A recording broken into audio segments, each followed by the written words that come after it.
Uh, I'm Scott McConnell, one of the three founding editors of the American Conservative, and this Blogging Heads TV is about the politics of talking about Ferguson and Palestine in the same context. And I wrote a piece about 2 weeks ago saying Ferguson is not Palestine, and basically arguing that it was a mistake for people who feel solidarity with the Palestinians to really stress the comparison and to use rhetoric that implied that they were comparable struggles against similar enemies. And I guess there were some people, and there were some people on the, I guess, the left. I mean, I heard Code Pink doing it in a football player. Reggie Bush was doing it in his Twitter account. And I later learned that there were, some statements signed by Palestinian intellectuals.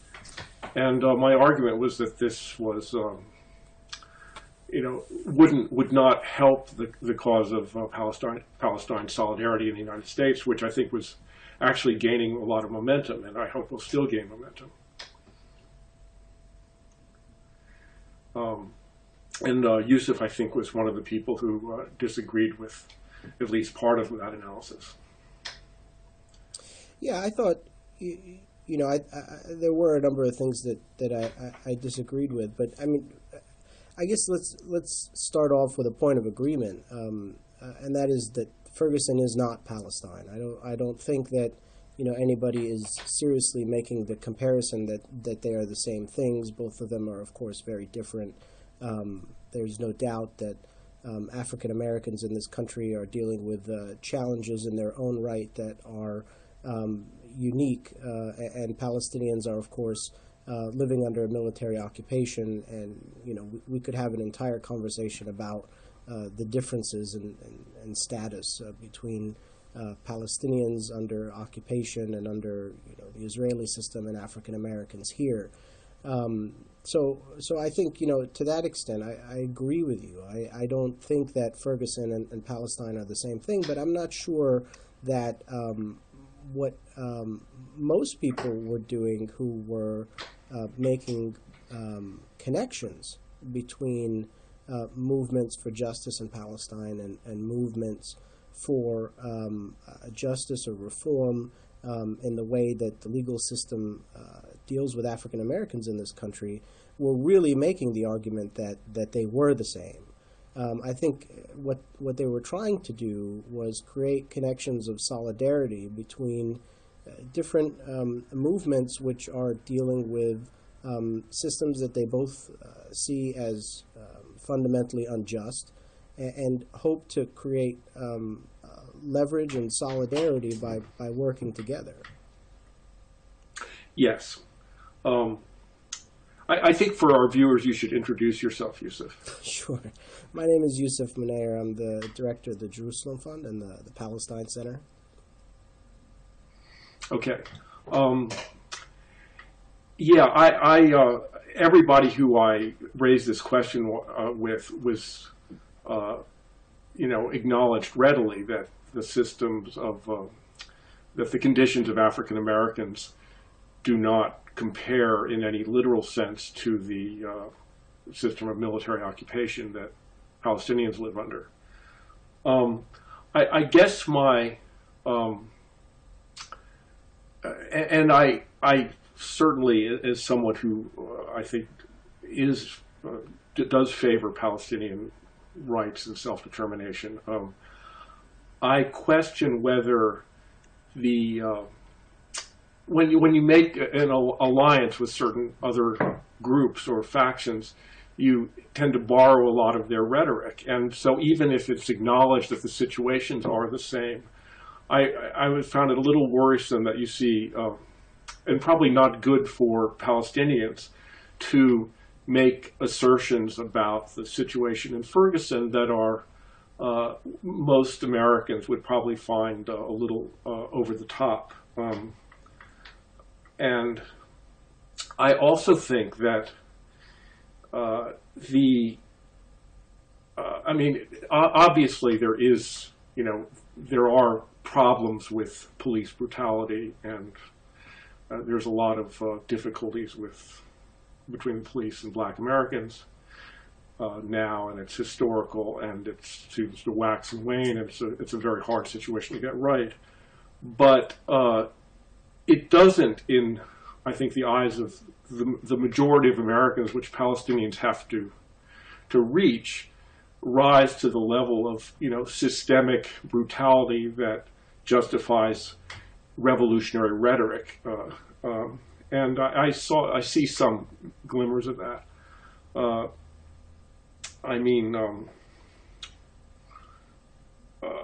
Is the United States, as one statement said, a supremacist system that rules the land with wanton brutality? That's not a statement that most Americans would recognize their country at. It reminds me a little bit of some of the over-the-top new left rhetoric of the late 60s. I'll stop there. Well, I think that, I'm not sure the extent to which that kind of rhetoric is really going to have an impact in shaping people's understanding of the Palestinian issue, as much as it will to create alliances with other groups of marginalized minorities here in the United States. But maybe that's another conversation. I think, though, there are systematic problems here. I don't think these are one-off sorts of issues and bad apple issues here in the United States. And this is perhaps a commonality that many people familiar with the Palestinian situation see with the situation of African Americans here in the United States, and that's that they do not feel that either African Americans or Palestinians under the Israeli system get a fair shake when it comes to the system of law. And I think there's plenty of information about the sort of the system-wide problems that exist when it comes to the justice system in African Americans. I mean, one number that absolutely floored me was that there are more blacks in U.S. prisons today than there are in the entire prison systems of all of sub-Saharan Africa combined. I mean, that to me just is a number that I can't wrap my head around, is a statistic that I can't wrap my head around, and tells you that there is something bigger going on here than just these isolated incidents. I mean, there is, of course, racism. There is the legacy of racism here, but I feel that there is also a systematic issue. And I think that for people who are making these connections, they feel that this is a system that needs to be challenged, not just the disease of racism, but really a problem that exists within the way laws are enforced throughout the entire country and through the different layers of the law enforcement and judicial system here in the United States. And I think when they look at the Palestinian issue, there are obviously a lot of similarities with that. Of course, there's a different history there. There's a different context. There are, particularities that vary. But the general sort of struggle against an unjust system, that is something that I think they perceive quite readily. Yeah. Well, I guess this is the point of disagreement, and we can first go through the disagreement, and then second talk about the political utility of what makes sense for Palestinian advocacy. But I don't know to the extent that my views are representative, but when I hear people talk about systemic injustice of Black Americans directed towards Black Americans by the white power structure or ever, my answer is that it's more complicated than that. I mean, there's a history of slavery. There's a history of Jim Crow and segregation and legally enforced segregation. There's a huge revolution in American life, the Civil Rights Revolution, and there's a a considerable, powerful civil rights bureaucracy at every state and federal level, designed not only to enforce equal treatment under the law, but also to encourage affirmative action in certain, realms and access to jobs and education. And one can debate whether this is too much or too little, but I just don't see. I think the comparison of systemic discrimination and abuse, you could make it with some validity if you looked at America in 1950 and even Palestinians who are Israeli citizens today, and certainly if you look at Palestinians in the West Bank and Gaza, where they're literally under military occupation.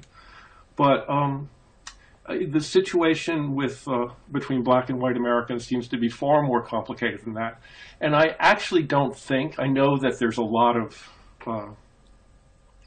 rhetoric now. I mean, if you look at any left liberal publication, there's 6 articles on the front page about systemic white racism. But I don't think that that's going to sustain itself, because I don't think it's that credible to a political majority of Americans of all colors. Well, I do disagree on this, and I guess it depends on which end you're looking at the system from. I think a lot of people would argue, and I think some have done so very persuasively, that yes, there is this legacy we discussed about racism that has its political, its social, its economic implications on the present day. And yes, there are a lot of steps that have been taken in an attempt to correct some of the lasting effects of that through civil rights legislation and through enforcement of that at the various levels of government here in the United States. However, there is still an effect through the way in which policing is practiced, the way in which law enforcement and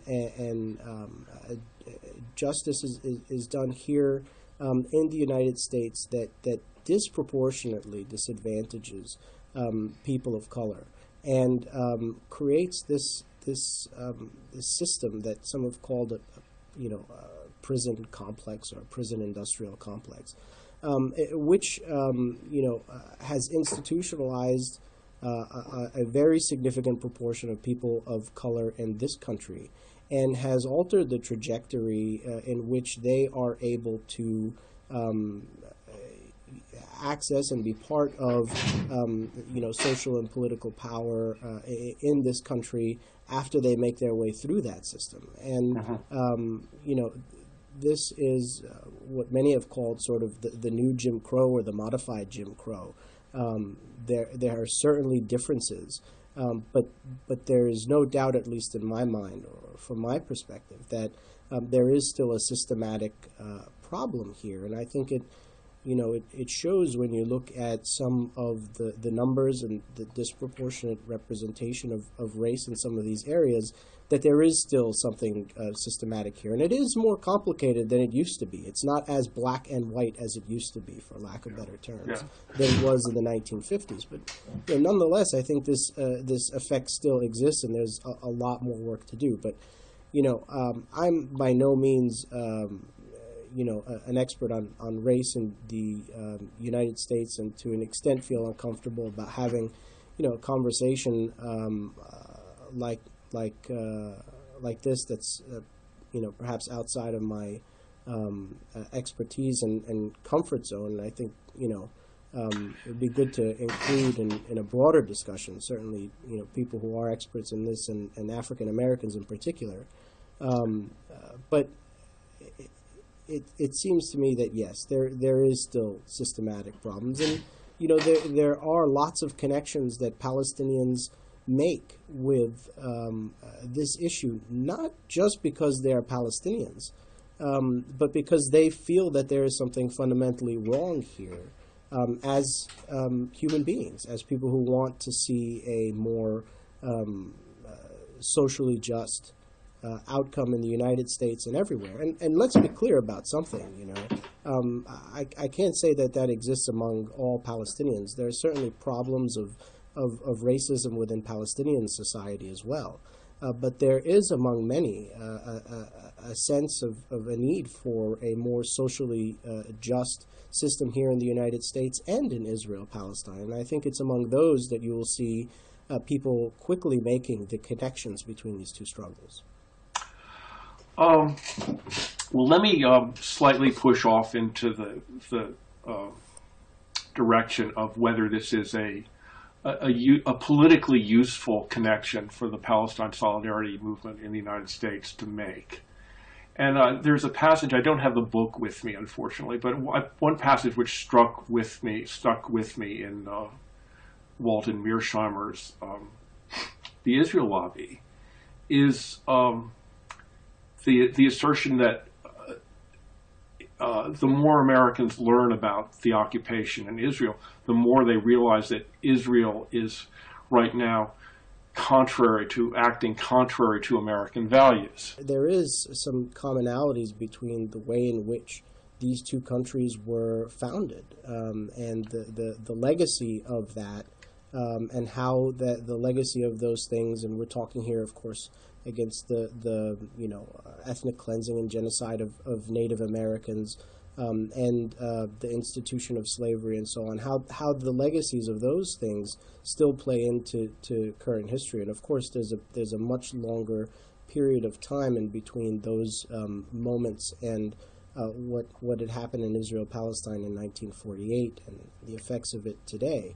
But one of the big differences, yes, Americans here, if you put them through a checkpoint, they will obviously realize that there is something fundamentally unjust about that. But to a great extent, we very much, as a society, repressed our consciousness of the historically unjust moments that have allowed us today to be in, and when I say us, I mean Americans, in the position of power and privilege and freedom that we experience. And I think pointing that out and educating people about that and educating people about how, for Palestinians, those historical moments have contributed to them being on the other side of that situation, in this situation of disadvantage, is very important for getting people to connect with the situation in ways that they may not otherwise be able to do. And it forces some soul searching, but that soul searching is not necessarily a bad thing. I mean, it's important, I think,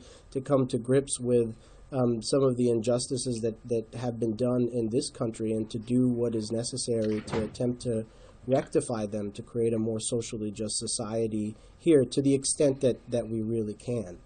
But the other point that you make is really about the expediency of these connections for the Palestinian movement here in the United States. I'm not sure that anyone is really doing this to promote Palestine in the United States. I don't think that that's what this is really about. I think that there are people within the movement for Palestinian rights here in the United States that identify on an individual level with the struggle, and there are people outside of the Palestinian movement and outside of the movements that have been traditionally focused on African American rights that also identify with that after this Ferguson moment and after the Eric Garner moment. And we could see that with the diversity of people in the streets. I mean, there is a reaction here to what people perceive to be as an injustice that was contrary to their understanding of what American justice should be. And I think that reached people much further than those within the Palestinian movement and the movement for African American rights or equality and so on. It was much, much larger than that. But also, the other point is, should our solidarity with people who are struggling with these issues really be based on whether or not it's politically expedient for our interests or not? I know that as someone who obviously cares about Palestinian issues here in the United States, if people were going to make decisions here based about supporting Palestinians, based on whether or not it's politically expedient for them, we would have fewer and fewer allies instead of a growing number of allies. I think what people are doing here is that they see something that they feel was fundamentally wrong, and they're choosing to express their solidarity with that in the modes and methods through which they're most comfortable. And for some people, that is through saying, hey, you know what, I understand what it means to deal with injustice because I've experienced it, or I work on this issue through the lens of Israel-Palestine all the time. And for other people, it's not about that at all. I mean, there's certainly people who have experienced power and wealth and privilege who are out in the streets as well, protesting against some of these decisions. I think this is broader than just the some of the movements that we've traditionally seen. Yeah, no, well, I appreciate that people don't always make an expedience calculation. I mean, it's true certainly in an individual career sense about deciding that Palestine is important. If you're, you're likely to do much better, at least historically, professionally, as a neoconservative than as a non-neoconservative. But yeah, I don't know where to go here because when I look at Ferguson, I see. I mean, first I found it. It almost seemed like a little bit of an invented issue. That is to say, in which suddenly the news media transferred, all their cameras from, to the extent they had any cameras in Gaza, which was then being kind of systematically bombed towards the last week of the war, to Ferguson, and we're just like listening to Wolf Blitzer and Jake Tapper say, "All right, now this is what you should be looking at now," and the cameras bring out protesters, and so they can kind of escalate the protests, and what can I say? I didn't feel. I mean, I'm sorry that Michael Brown got shot, but I didn't. I do also feel that that's always a danger in confrontations with the police, whether you're, no matter what your color is, being arrested. Yeah, I think that the role of the media here, is also. In part affected by previous cases that reached high-profile attention. I mean, it was not too long ago that the Trayvon Martin case was a case that brought national attention, and there have been a number of different events like this where African Americans have been unarmed and shot and killed by police. That have received a good deal of attention, but certainly not the kind of attention that we saw in Ferguson. But I think all of these things sort of, built on each other to lead to a sense of outrage in Ferguson, and then really an eruption after the decision in the Eric Garner case, because these cannot be seen as isolated cases, but really, cases that happened in a series. That really raise people's awareness and consciousness about what is a ongoing phenomenon of unarmed African Americans being shot and killed by police, and we simply don't see this in the same way when the victims of police shooting are white. We don't see the outcomes the same way. And I think that's really angered a lot of people, and rightly so. And I think Ferguson obviously was a case where you had a white cop, you had a unarmed teenager, and he ended up dead at the end of this process, and obviously it drew a lot of attention because of those facts. But yes, it's not as simple as some may have made it appear to be. But I think what really outraged many people was that the process stopped at the grand jury point. There was no indictment to even have a fair assessment of the evidence, in a trial. There were lots of questions about the prosecutors' relationships with police. There are continuing questions now emerging about the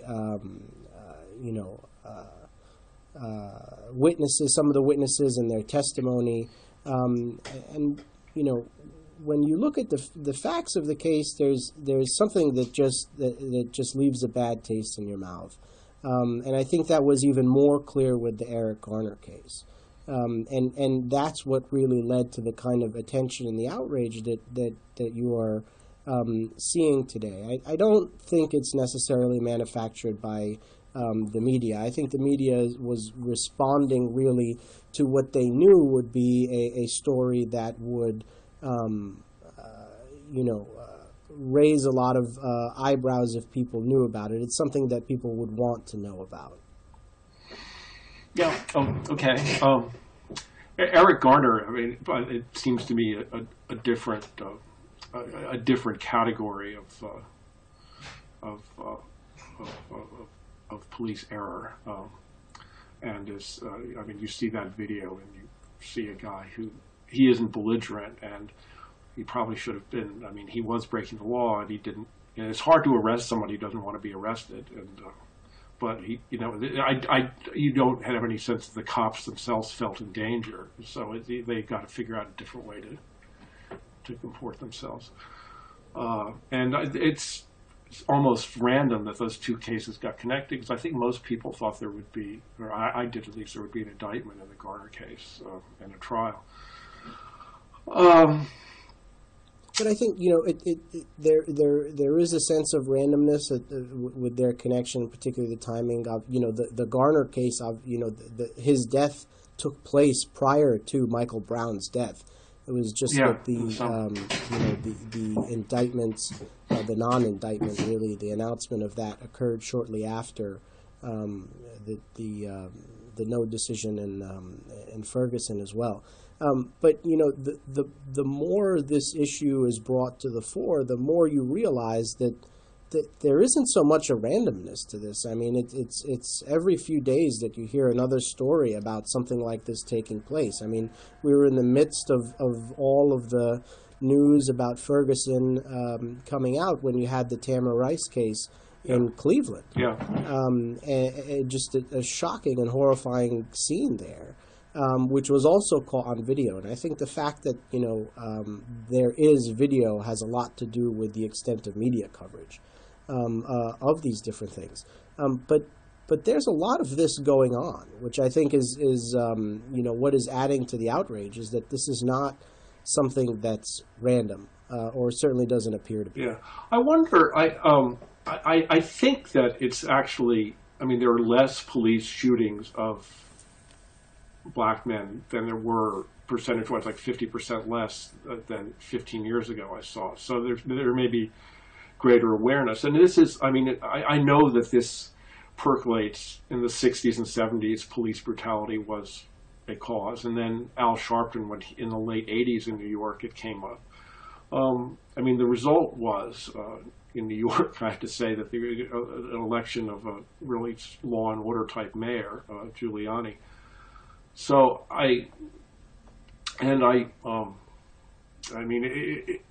policing to me seems to me a kind of Goldilocks issue in which it's either going to be like too tough, or the police are going to be too nervous and scared, or not enough.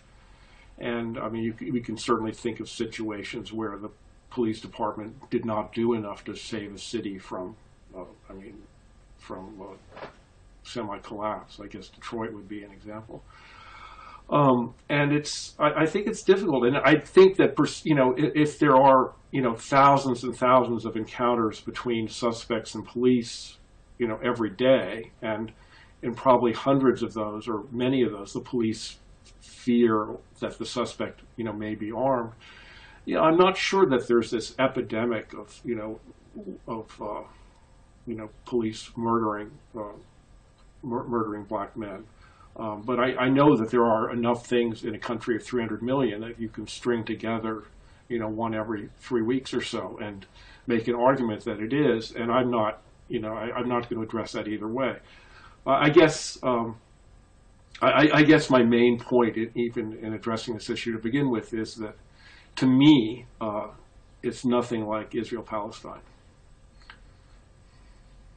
Well, it's certainly different. There's no doubt that that the facts around all of these issues are different. But there are also reasons for solidarity, I think, and I think that's why you're seeing a lot of people act on these issues from within both camps. And these are connections that are being made on the ground. Bottom up sort of connections, not top down. The extent of solidarity that you saw on the streets in Ferguson with the question of Palestine was really significant. Yeah. And it was not something that was orchestrated by Palestine activists. Mm-hmm. There was a consciousness among the people there about this issue, and I think there is a growing consciousness in general among a younger demographic about the situation in Palestine, even more so among minority demographics here in the United States. I think you start seeing that in some of the polling numbers.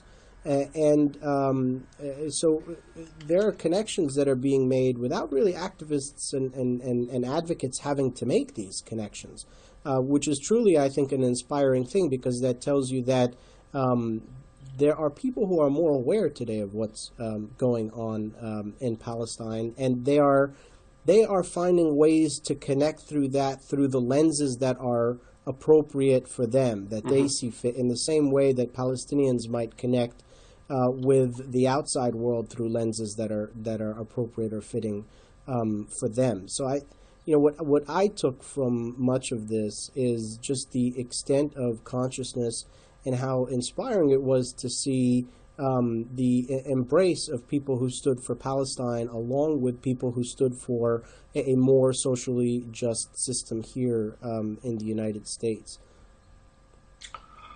Okay. I don't think I have anything to add, but I guess we'll see how this plays out, and I think we both are hopeful about increased awareness in the United States about the situation in Palestine, however it might arise. Agreed. Okay. Thanks, Scott. Thanks very much, Yousef. Take care.